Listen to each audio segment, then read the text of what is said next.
Just a quick look at what it looks like inside a freewheel bearing on a bicycle. Okay, so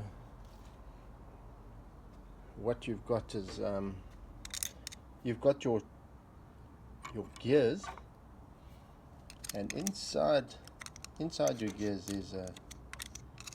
there's a pattern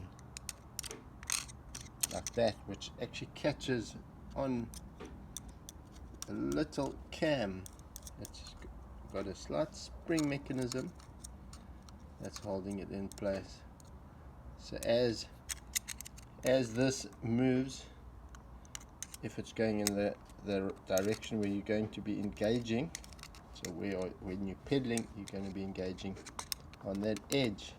That edge catches on here, and it engages.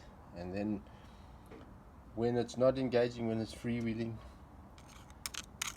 it's actually going over that. So it's slipping over the top of that.